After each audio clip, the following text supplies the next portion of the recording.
Hello! নিয়ে চলে এসেছি আবারও একটা মিনি ভ্লগ। ১৪ই ডিসেম্বর গিয়েছিলাম কলকাতার বিবেকানন্দ রোড থেকে কলেজ স্ট্রিটের দিকে যেতে যে রাস্তাটা মানে বিধান সরণি ধরে একটু এগোলেই পড়বে শ্রীমানি বাজার স্টপেজ। সেখান থেকে একটুখানি দূরত্বেই রয়েছে গায়ত্রী শক্তিপীঠ। সেখানে গায়ত্রী মাতার মন্দির রয়েছে। কলকাতায় এরকম কত যে মন্দির রয়েছে তা না খুঁজলে কিন্তু জানাই যায় না। তারপর সেখান থেকে হাঁটতে হাঁটতে চলে এসেছিলাম হেদুয়া মোড়ে।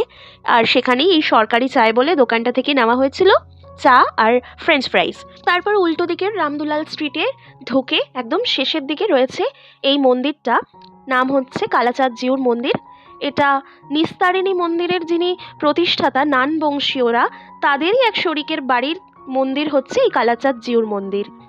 তারপর চলে গিয়েছিলাম এই গিরিশচন্দ্র দে নকুরচন্দ্র নন্দীর মিষ্টির দোকানে। এটা কিন্তু একটা হেরিটেজ মিষ্টির দোকান। এখানে সাধারণত ফিউশন মিষ্টি পাওয়া যায়। তো সেখান থেকেই আমরা নিয়েছিলাম ৪ রকমের ফিউশন মিষ্টি। খেতে ভালোই, তবে দামটা একটু বেশির দিকে। আমরা নিয়েছিলাম রোজ, বাটারস্কচ, ম্যাঙ্গো আর চকলেট মিষ্টি। তো এগুলো খেয়ে আবার চলে গেলাম মোড়ের মাথায় হেদুয়া মোড়ে। একদম যে ক্রাইস্ট চার্চ বলে একটা চার্চ রয়েছে বেথুন স্কুলের সামনেই রয়েছে এই হেদুয়া চার্চ সেন্টার। এটাও কিন্তু বেশ পুরনো, এটাও একটা হেরিটেজ খাবারের দোকান বলা যেতে পারে। এখানে দারুণ দারুণ চাট পাওয়া যায়। তো আমরা সেখান থেকে নিয়েছিলাম সিঙ্গারা চাট। তো দামটাও বেশ রিজনেবল। তারপর সেখান থেকে আমরা চলে গিয়েছিলাম হেদুয়া পার্কে। ওখানে আমি আর আমার বন্ধু বেশ অনেকক্ষণ বসে গল্প করছিলাম। তো এখন ফোন বা সোশ্যাল মিডিয়ার যুগে কথাবার্তা হতেই থাকে, কিন্তু ওই হয় না যে সব সময় তো সামনাসামনি দেখা হচ্ছে না। এবার অনেক জমানো কথা থাকে, সেটা হয়তো ফোনে বা সোশ্যাল মিডিয়াতে বলা যাচ্ছে না।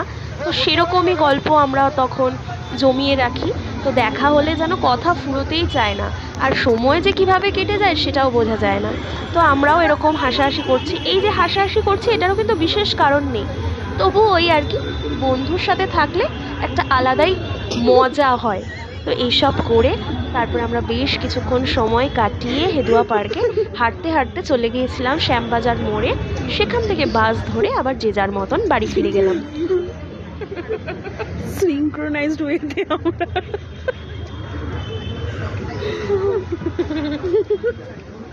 আমি হঠাৎ দেখছি আমি এমনি করছি, তুই বেঁকে যাচ্ছিস। তো এই ভ্লগটা রইলো এই পর্যন্তই। আবার কোনো বড় ভ্লগ বা মিনি ভ্লগ নিয়ে হাজির হব খুব তাড়াতাড়ি। তাহলে চলো আজকের মতো টাটা।